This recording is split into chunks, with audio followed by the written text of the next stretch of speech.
Sharia is the body of Islamic religious law. The term means way or path to the water source because of the nomadic and desert background of the world.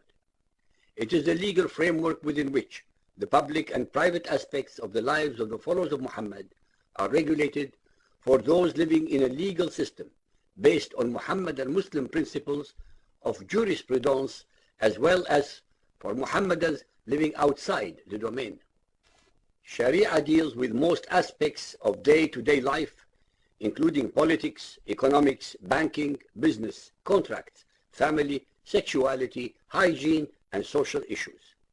Since by definition, Muhammadan Muslim states are theocracies, the religious texts are the law for civil and criminal cases, as well as being the guide regulating the conduct of the believer, both personal and moral. Under Sharia, there cannot be a separation between mosque and state. Allah's law is not only supreme, but is also immutable, not subject to an iota of change, no matter what the circumstances are. Sharia is not a single code of laws. Rather, it consists of 4 sources that legal experts refer to. The first 2 sources are the Quran and Muhammad's Sunnah, and the other 2 complementary sources are consensus, ijma' and analogy, qiyas. Ladies and gentlemen, it is very important to be aware that Sharia law is based entirely on the alleged divine revelations of Muhammad's Quran and Sunnah, while the unrevealed laws are ijma' and qiyas, that are the ever-evolving interpretive law called fiqh, which means understanding and denotes the human interpretation of the divine commands. Fiqh is the scholarly interpretations that were derived from principles that evolved and became established over a long period of time and hence is not beyond revision, while the Quran and Sunnah are the unalterable basic codes. Fiqh deals with the observance of rituals, morals, and social legislation. There are 4 prominent Sunni schools of fiqh called madahib and 2 schools for the Shia. Muhammad's intention was that the community should be a single ummah and Sharia its common rules of life. After his death, however, party strife broke out under the successors, the Caliphs, 3 out of the first 4 of whom died by violence.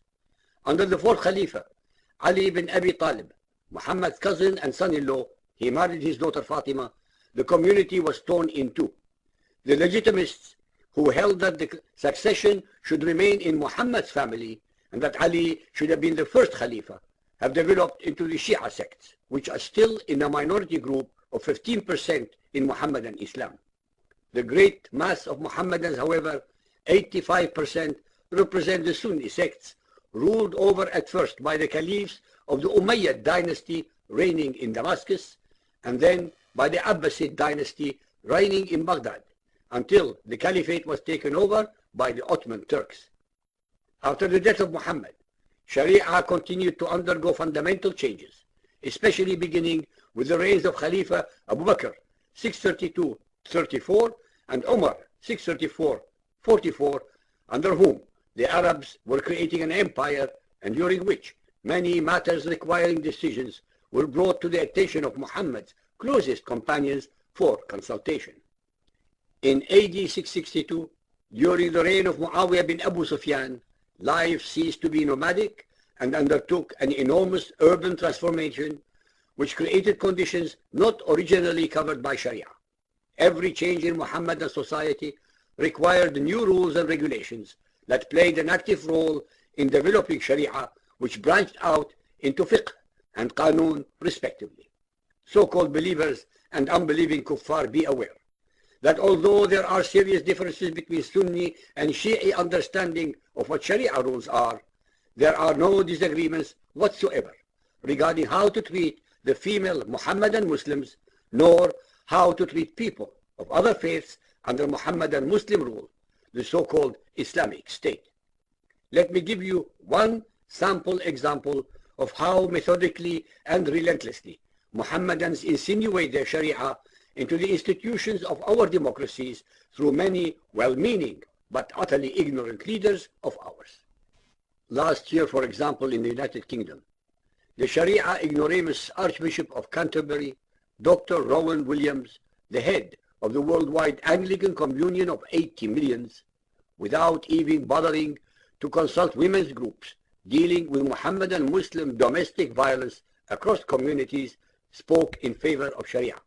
He said, "The use of the term Sharia conjures up images of a brutal, harsh, and inhumane legal system characterized by amputations, beheadings, and stoning to death." Dear listeners, be aware that in fact these were the very images used as the background to a news report about his misguided, absurd, and totally out of touch with reality lecture, stating that Sharia would inevitably be incorporated into the British legal system.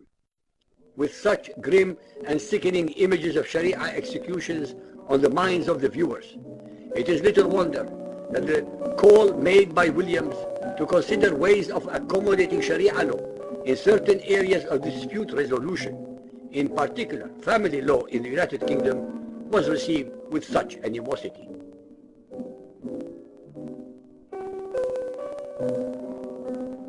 Archbishop Williams, either deliberately or out of total ignorance, either way, he acted with utter irresponsibility, did not acknowledge the fact that those brutal, harsh, and inhumane punishments are actually written into Sharia criminal law. He unfortunately did not do so, choosing instead to call them images or a grim picture, as if they were conjured up by uninformed people and not real. The frightening and misguided implication of his statement is as if they have no relevance to a discussion and debate of the subject of Sharia. Let us now take the bull by the horn and settle the matter ourselves as to whether Sharia does call for these brutal, harsh, and inhumane punishments or not.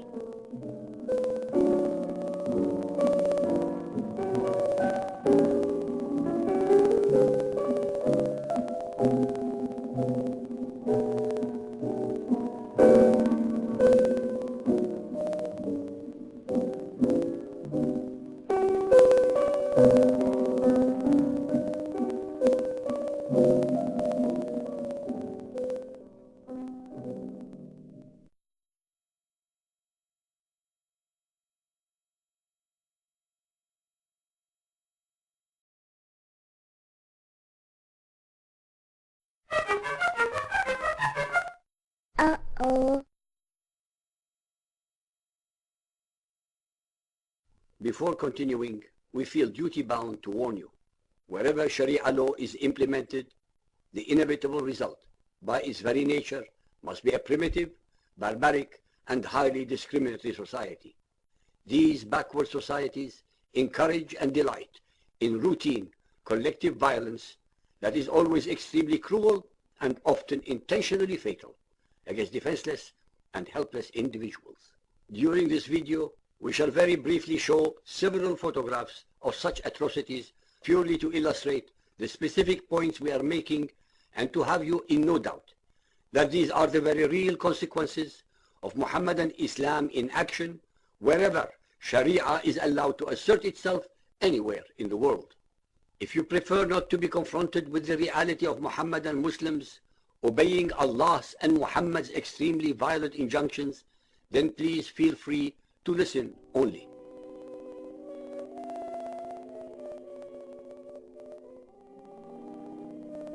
As I mentioned earlier, there are four major schools of Sunni Sharia law.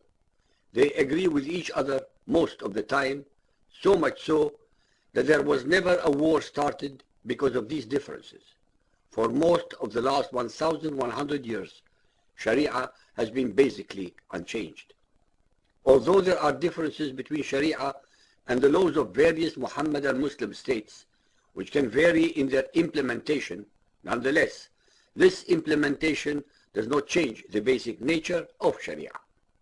There are authoritative legal texts of Islamic law which spell out what Sharia law entails. Here are some quotes from Umdatul Saliqi by Ahmad ibn Naqib al-Misri, called Reliance of the Traveler, a classic manual of Islamic sacred law, Shafi'i school, page 595. Apostasy from Islam, Ridda. When a person who has reached puberty and is sane voluntarily apostatizes from Islam, he deserves to be killed. Page 610.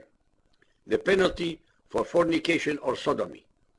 If the offender is someone with the capacity to remain chaste, then he or she is stoned to death.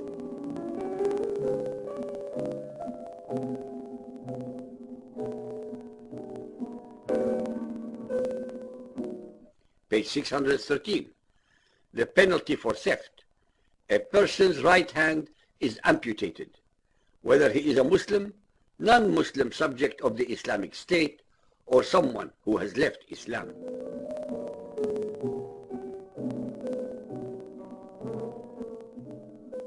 Page 616. The penalty for highway robbery. If he steals the equivalent of 1 gram of gold, both his right hand and left foot are amputated.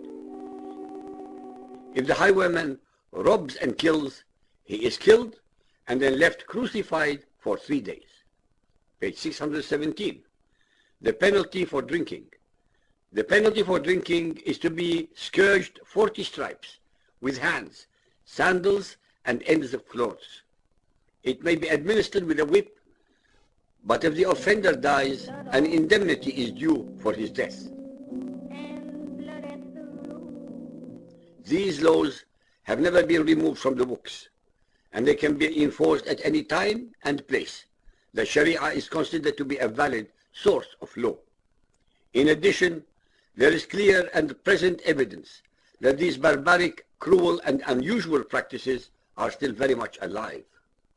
Aid organizations such as the Red Cross have found it necessary to have a policy for whether to assist with amputations meted out as punishment in Mohammedan countries.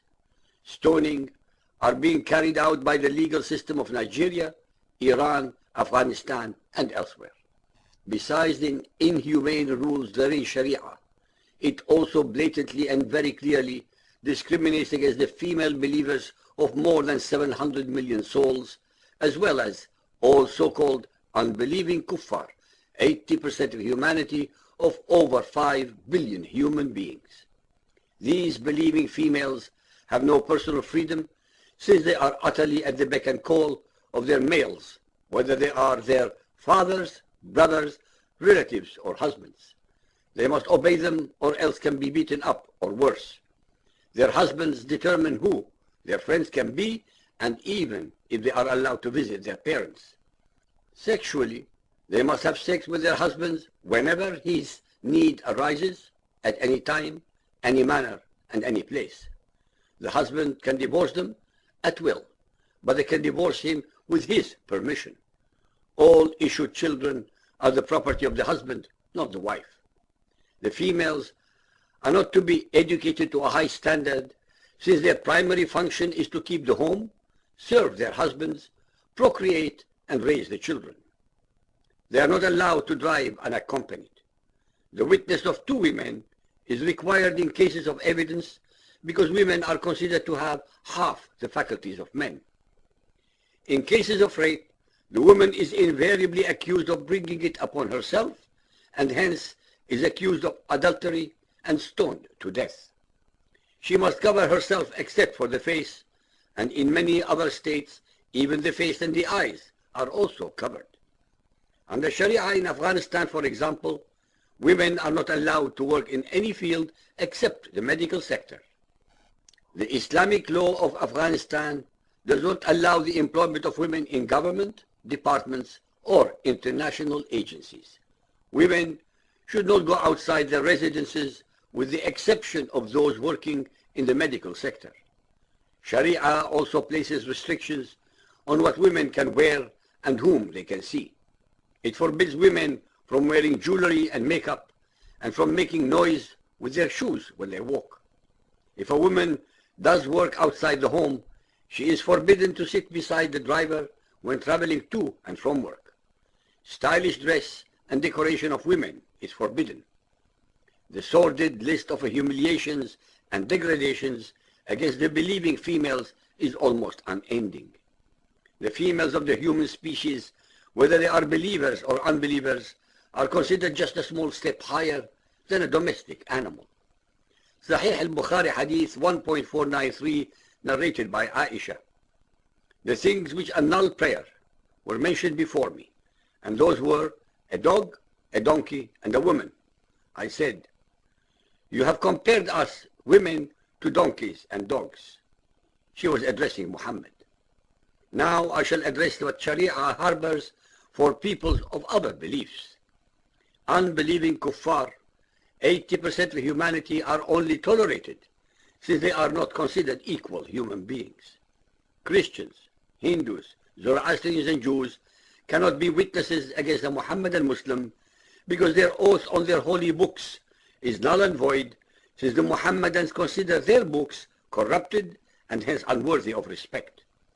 The murderer of an unbeliever cannot receive the death penalty, but he may spend a short time in prison. Murdering an unbelieving kafir is not a serious crime. All unbelievers cannot exercise their beliefs, whether in sadness or in joy, in public. No places of worship can be allowed to be built without permission from the Muhammadan Muslim state, which is invariably denied. Unbelievers are inferior in every manner under Sharia law, since it must follow the Charter of Umar, as detailed in our chapter 26, of very humiliating, insulting, and denigrating rules. While the Muhammadans have the audacity to claim all their human rights in our democracies, they give none under the Sharia. In addition to its imposition of Islamic morality on non-Muhammadan Muslims, Sharia law dictates that there shall be no equality between Muhammadans and non-Muhammadans. Under strict Sharia law, only Muhammadans can be full citizens of an Islamic state. Many states shamelessly discriminate against non-Muhammadans. In Saudi Arabia and Kuwait, for example, being a Muhammadan is a precondition of naturalization. Southern trees bear a strange fruit, blood on the leaves and blood at the root, black bodies swinging in the southern breeze, strange fruit hanging from the poplar tree.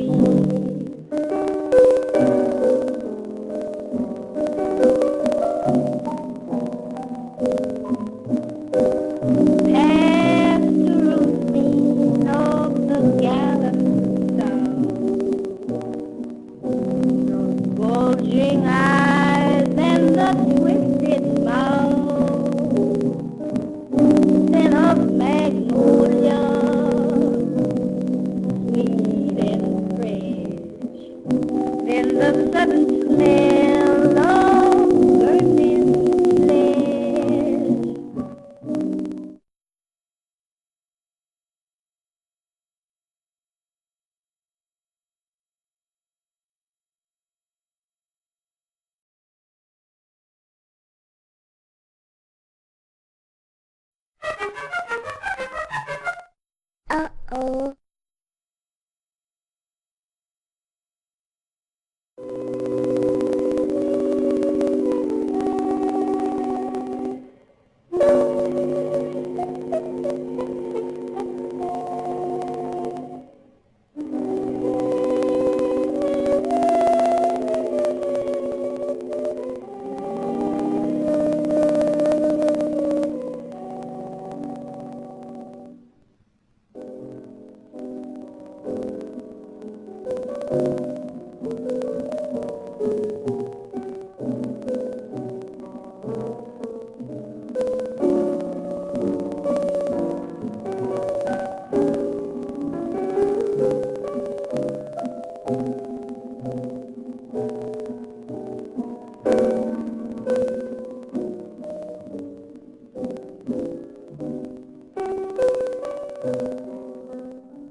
Christians and Jews have to suffer imposed Sharia in their own native but occupied lands. They have but limited rights, since they may not participate in public life or hold positions of authority over Mohammedans. Anyone other than a Mohammedan, such as a Christian or a Jew, is deemed to be an unbeliever and is not permitted to reside permanently in an Islamic state. The Quran recognizes the people of the book as religious communities only. So-called pagans and others, including non-religious people, must be excluded and do not even have limited rights. In criminal prosecution, non-Muhammadans are always given harsher punishments than Muhammadans. Crimes against Muhammadans are often punished more severely than crimes against others. In court, under Sharia, the testimony of an unbeliever carries almost no weight to that of a believer. The Muhammadan Muslims' double standard and hypocrisy are even more obscene than their immorality and injustice. The instituting of national laws incorporates both civil and spiritual laws, thus making a primitive cult belief system the mandatory or embracing governing principle. Furthermore, claiming it divine forever precludes questioning any aspect of it. This is one of the reasons that Westerners find it very difficult to understand Islamic nations. It is even more difficult for the people in those Islamic nations to understand how any government can exist that does not enforce moral as well as civil law. Since they cannot comprehend the principle of the separation of state from religion, let alone a country with no official mandatory religion, when people in Islamic nations see Western nations magazines with nudity or near nudity, they believe that what they are seeing is Christianity. After all, they are told that the West is Christian. When they see a satellite program that originates from Playboy, they think that is Christianity. When they see a television commercial for any kind of alcoholic beverage, they think that is Christianity. They cannot understand the principle of separation of government and religion. They cannot and do not comprehend why those who produce such materials are not punished by their government.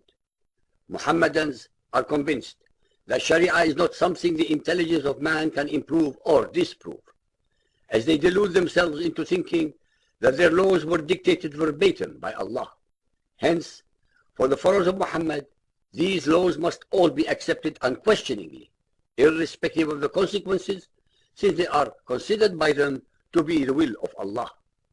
Not only do they believe that their religion and government are ordained by Allah, but it is their absolute conviction that Muhammadan Islam and all it contains must be imposed without questioning upon all of mankind, and they strive to achieve this perverse goal by all means, including covert and overt jihad. It is to be the universal religion that would replace Judaism, Christianity, and all others, as well as be imposed by law and literally upon pain of death on even those who would prefer no religion whatsoever. Al-Imran 3.85. If anyone desires a religion other than Islam, submission to Allah, never will it be accepted of him. Islam über alles, Islam over all others.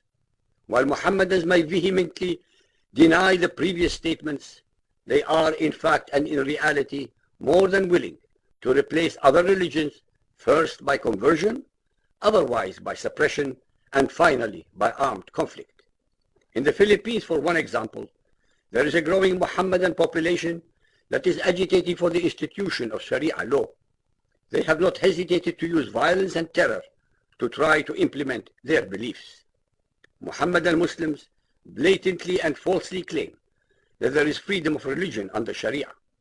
Whenever and wherever Muhammadan Islam gains a strong representation in a population, they impose Sharia on everyone, believers as well as unbelievers, since they are convinced that Sharia is the only law that comes directly from Allah.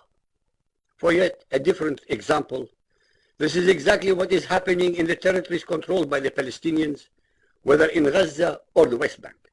In both cases, the original Christian Arabs are being reduced in numbers through terror and through the imposition of Sharia upon them, although they are Christians and not Mohammedans, leading to their mass emigration to escape.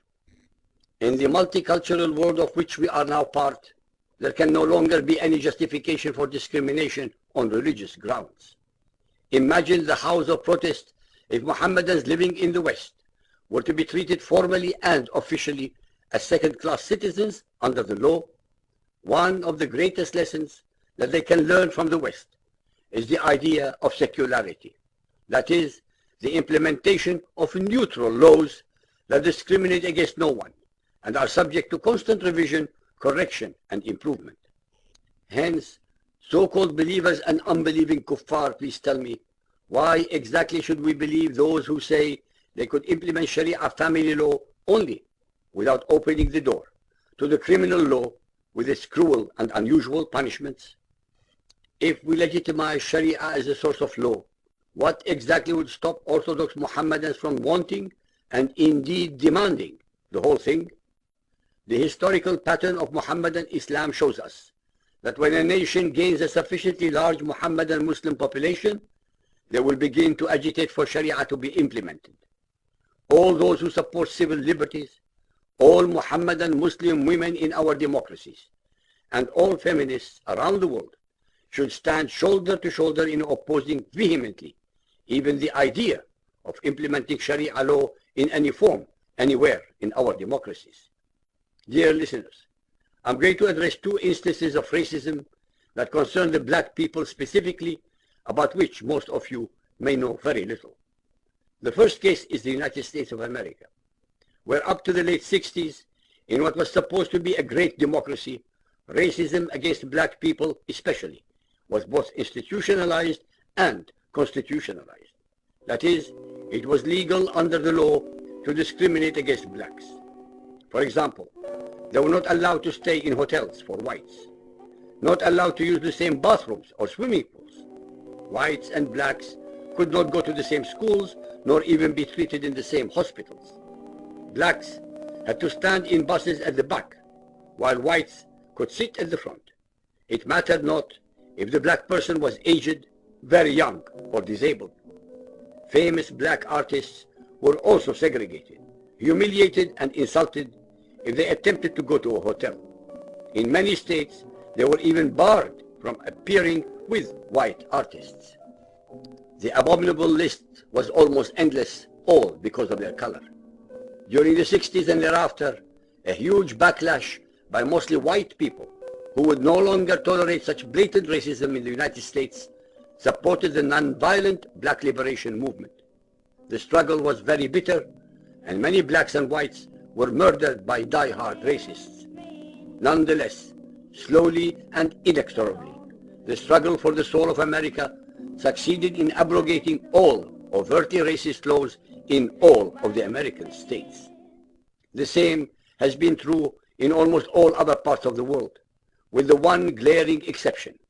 Anywhere that is Islamic, in other words, rules by Sharia, is by definition still as overtly, openly, and primitively discriminatory against individuals as well as the whole communities of people, based simply on their race, religion, color, or gender, as it was at any time in its history. Now imagine having to live your life in a country that was backward even in the Middle Ages, and where no new law has been written and no existing law significantly revised since the 14th century. Ladies and gentlemen, welcome to Mohammedan Islam. Here is a strange and bitter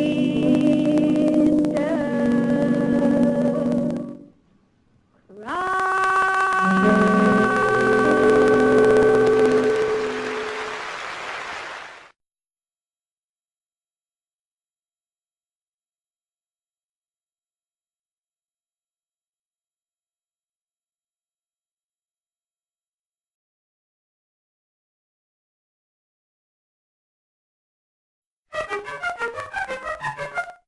Uh-oh.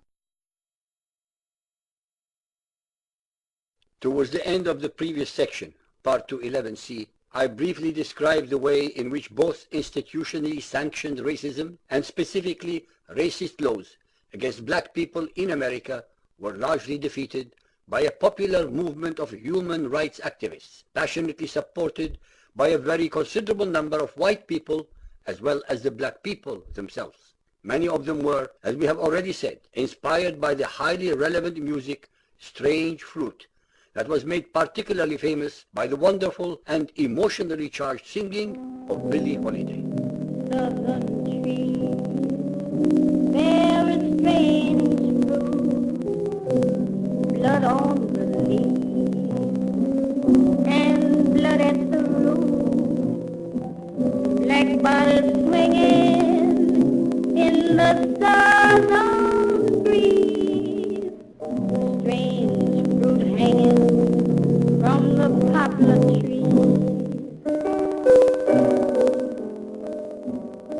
It is important to note that the formerly racist and discriminatory laws of America had never been considered holy or required as part of any religious observance. Such laws were not mandated by the Christian faith. There are no discriminatory, racist, or aggressive verses in the New Testament inciting such cruelty against any race, color, or people of other or of no faith.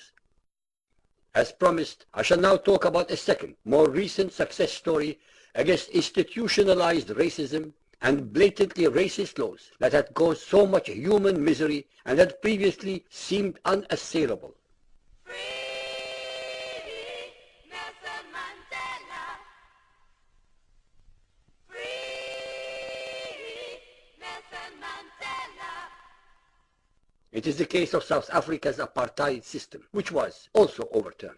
They enforced the rules of apartheid, meaning separation. That is, the separation of the white and black peoples into two groups, whereby the blacks were subservient to the whites. They had even more racist laws than those of the USA. While their racism in the United States was by the white immigrants against black imported slaves, the racism of South Africa was even more immoral, if that is possible, because the whites were the immigrants, while the blacks were being discriminated against in their own native lands. This time, it was the world community, using a mixture of sanctions and direct action to support local campaigners that led ultimately, and after many years, and much pain and suffering, to the collapse of the apartheid system.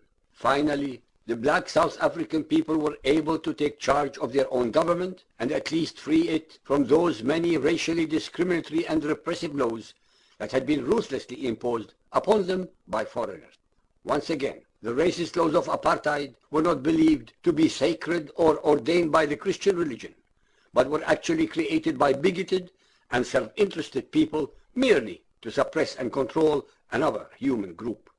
In both the cases of the USA and South Africa, their people were able to overthrow racist and discriminatory laws that were actually on the statute books for decades, if not centuries. They were then able to mature, evolve, and progress by unshackling themselves from immoral, unjust, and discriminatory man-made laws. Let me now put them in historical context.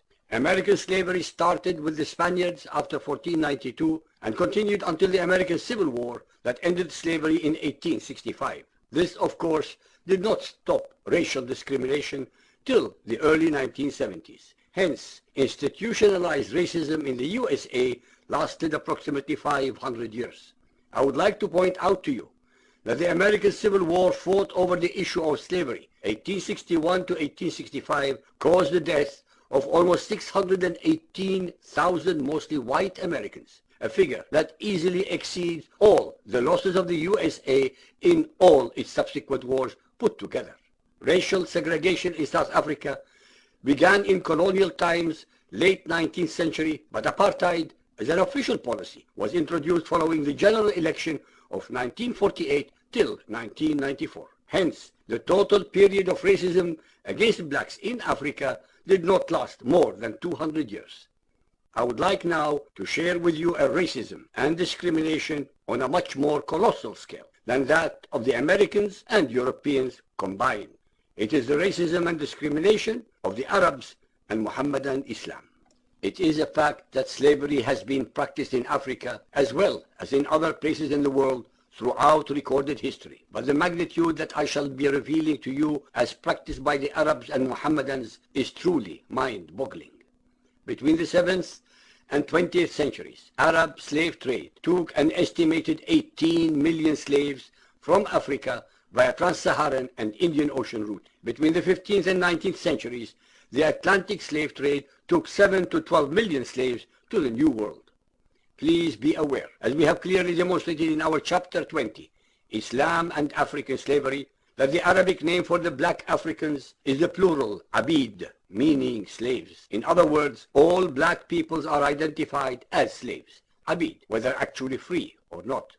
This title is without a shadow of a doubt obviously racist and discriminatory. Moreover, since most of the African peoples were animists, they were hence called unbelieving kuffar by the Mohammedan Muslims, and so were fair game for subjugation, enslavement, or extermination.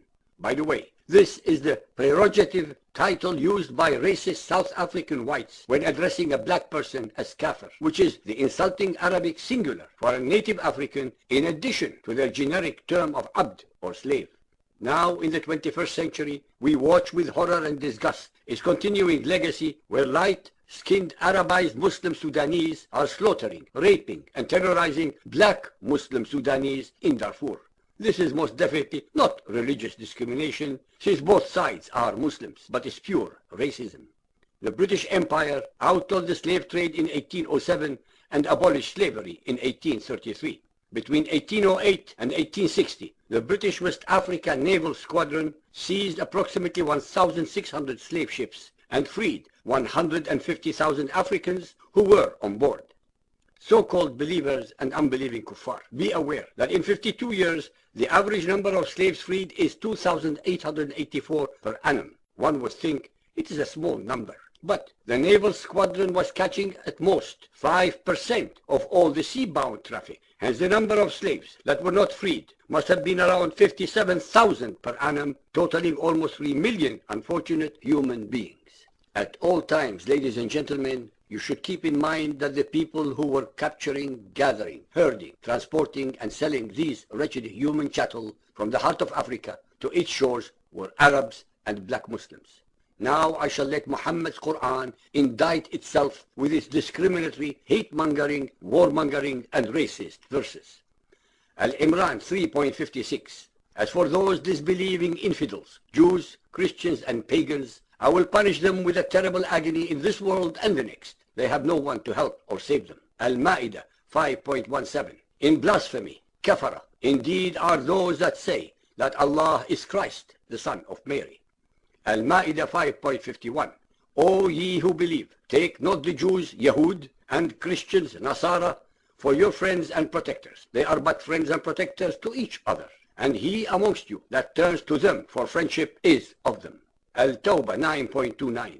Fight those who believe not in Allah nor the last day, nor hold that forbidden, which has been forbidden by Allah and His Apostle, nor acknowledge the religion of truth, even if they are of the people of the book, until they pay the jizya with willing submission and feel themselves humiliated.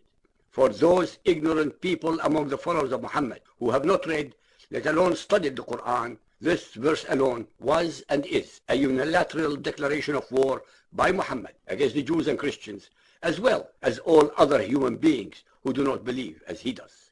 Al-Nisa 4.76. Those who believe fight in the cause of Allah, yuqatiluna fi sabilillah, and those who reject faith fight in the cause of evil, yuqatiluna fi sabil at-taghuti. So fight ye, faqatilu, against the friends of Satan. Muhammad 47.4. Therefore, when you meet the unbelievers, alladhina kafaru, smite at their necks. So-called believers and unbelieving kuffar. These are only a fraction of hundreds more of the same discriminatory, hate-mongering, war-mongering, and racist verses that are the alleged words of Allah that fill the pages of the Quran. Ladies and gentlemen, please be aware that not once throughout the last 1400 years have any followers of Muhammad protested against slavery, racism, or indeed any form of discrimination whatsoever, except when they themselves are either the victims or can pretend to be for their own personal gain. I have demonstrated conclusively that Sharia is racist, misogynist, immoral, unjust, and utterly out of touch with the reality of a human social progress. And Sharia is a major problem and obstacle for all of mankind, and so should be eradicated from this world. Ridding humanity of these horrific, debilitating and primitive laws will not be easy, not least because millions of people have been indoctrinated to believe unquestioningly that they are demanded by Allah. But getting rid of them, we must. Please remember at all times, we are Ummat al-Kuffar, and Sharia is not for us.